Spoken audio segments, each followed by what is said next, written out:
दोस्तों, भगवान बजरंगबली, पवन पुत्र हनुमान श्री राम के सबसे बड़े भक्त माने गए हैं। ऐसा माना गया है कि उन्होंने ब्रह्मचर्य पालन करने का, जीवन भर ब्रह्मचर्य पालन करने का प्रण भी लिया था।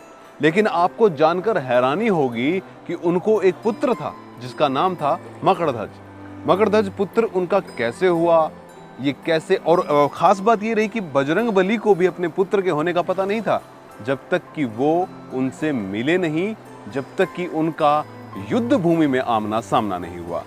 क्या है ये कथा और कैसे भगवान बजरंगबली को पुत्र की प्राप्ति हुई, आज इस वीडियो में मैं आपको बताने जा रहा हूं। हनुमान जी भगवान राम के सबसे बड़े भक्त थे और उनकी निश्चल भक्ति के कई किस्से प्रचलित हैं।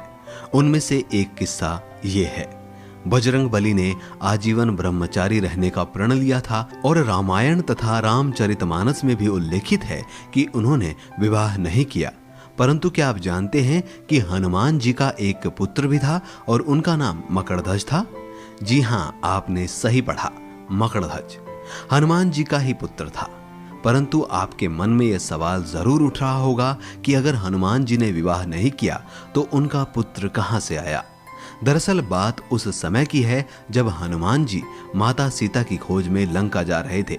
हनुमान जी ने भगवान राम का आशीर्वाद लिया और उनकी आज्ञा अनुसार उन्होंने लंका की ओर उड़ान भरी। जब वो रावण की लंका पहुंचे और वहां अशोक वाटिका में जाकर माता सीता से मुलाकात की तो पहले तो माता सीता को उन पर विश्वास ही नहीं हुआ।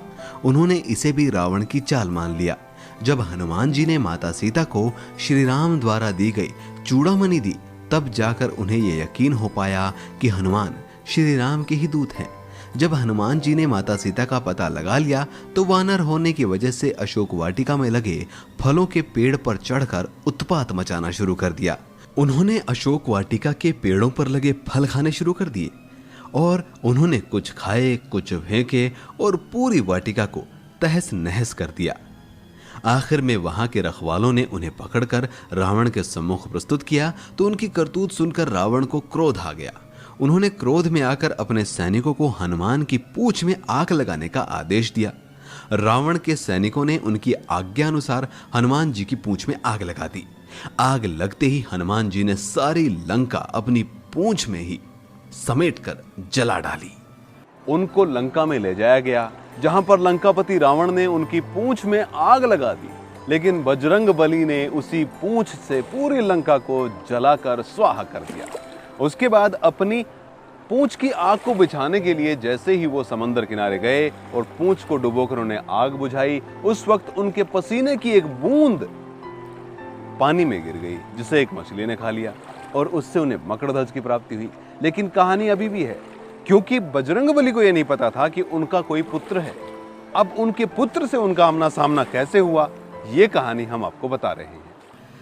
बाद में वो समंदर के किनारे गए और आग की गर्मी की वजह से हनुमान के शरीर के पसीने की बूंदें बहकर पानी में एक मछली के पेट में चली गई।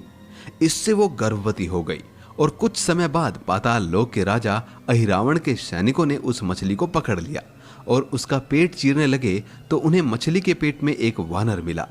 उस वानर बालक को लेकर अहिरावण के पास वो पहुंचे तो अहिरावण ने उसे पाताल लोक का रक्षक नियुक्त कर दिया।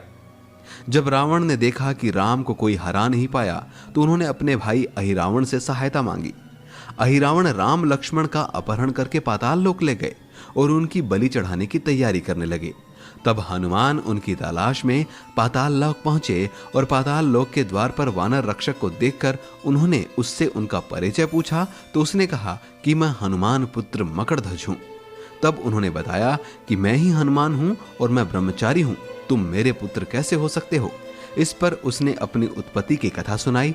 तब उन्होंने मकरध्वज को गले लगा लिया और उसे रास्ते से हटने को कहा।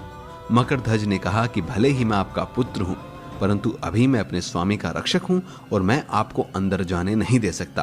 तब उन दोनों में भीषण युद्ध हुआ और हनुमान जी ने मकरध्वज को अपनी पूंछ में बांध लिया और पाताल लोक में प्रवेश कर गए। इस तरीके से हनुमान जी को पता चला कि उनका कोई पुत्र है जिनका नाम है मकरध्वज। तो ब्रह्मचारी रहने वाले बजरंगबली के भी एक संतान थे जो मछली से पैदा हुए, जो पाताल लोक में रहने वाले थे और बजरंगबली की तरह ही बेहद शक्तिशाली थे। ये कथा आपको कैसी लगी हमें ज़रूर बताइएगा।